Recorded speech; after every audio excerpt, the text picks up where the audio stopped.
Bienvenue sur Horizon Famille. On va voir en quoi les étiquettes qu'on colle sur nos enfants peuvent les desservir et on va voir comment on peut éviter ça justement.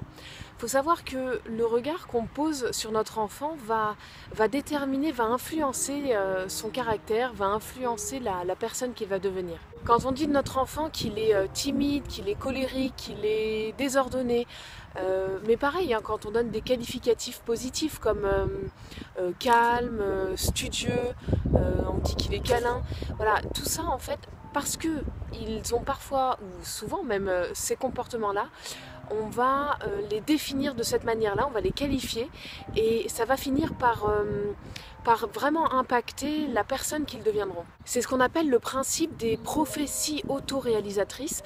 À force de dire à un enfant qu'il est paresseux, eh ben, il va finir par l'intégrer comme un trait de personnalité et il va effectivement devenir quelqu'un de paresseux. Mettre une étiquette sur notre enfant, c'est un peu comme le mettre dans une case, le mettre dans une boîte. Ça va le limiter alors qu'il est en train de se construire, de construire sa personnalité. En plus, quand ce sont ses parents qui lui mettent des étiquettes, l'enfant il ne peut qu'y croire parce qu'il a complètement confiance en nous, il a complètement foi en ce qu'on lui dit. Si c'est papa qui le dit, c'est que c'est vrai. Il faut savoir que le cerveau de l'enfant est hyper malléable, donc il va complètement intégrer ce qu'on lui dit, les étiquettes qu'on va lui coller, et il va même faire en sorte d'y coller. Alors pourquoi est-ce que nous, on a tendance à mettre des étiquettes comme ça sur nos enfants ? Eh ben, c'est tout simplement parce que ça va nous rassurer. Ça nous rassure et ça nous permet de mettre des mots, de justifier les comportements souvent inappropriés qu'ils peuvent avoir. Donc notre enfant fait souvent des colères.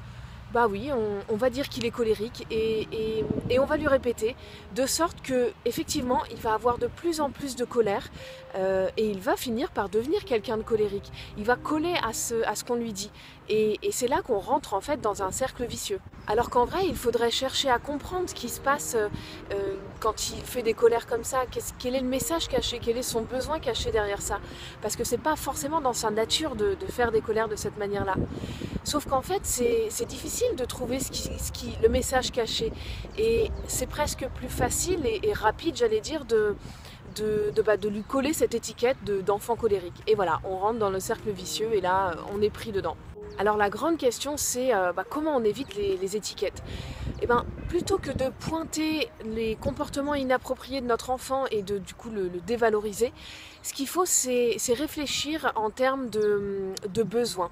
Je vais donner plusieurs exemples. Au lieu de dire que mon enfant est un enfant paresseux, je peux dire plutôt qu'il a besoin de trouver des activités qui le motivent. Et du coup, je peux lui en proposer évidemment. Au lieu de dire que mon enfant est stressé, je peux plutôt raisonner en termes de besoins et dire qu'il a besoin de se sentir rassuré, de développer son sentiment de sécurité intérieure. Pareil, au lieu de dire que mon enfant est un enfant qui n'est pas autonome, de lui coller cette étiquette-là, je peux plutôt dire à la place qu'il a besoin de développer son autonomie. Et j'irai même plus loin, je dirais que ça marche aussi pour les qualificatifs positifs. Parce que là, oui, effectivement, on parle d'enfants paresseux, colériques, etc. Mais des fois, on colle même à la peau de nos enfants des qualificatifs positifs, des sortes de compliments. Et pareil, on les met dans des cases qui leur correspondent pas forcément. Par exemple, dire de mon enfant que c'est un enfant calme, lui coller cette étiquette, c'est ne pas lui laisser la possibilité d'être agité et d'être foufou. Dire de lui que c'est un enfant câlin, c'est pareil en fait, c'est ne pas lui laisser la possibilité parfois de ne pas vouloir faire de câlins et de bisous à tout le monde et tout le temps. Et peut-être qu'au fond, il va faire des bisous, il va distribuer les bisous parce que pour ne pas nous décevoir nous, mais peut-être qu'au fond, c'est pas réellement ce dont il a envie, ce dont il a besoin et la personne qu'il est réellement.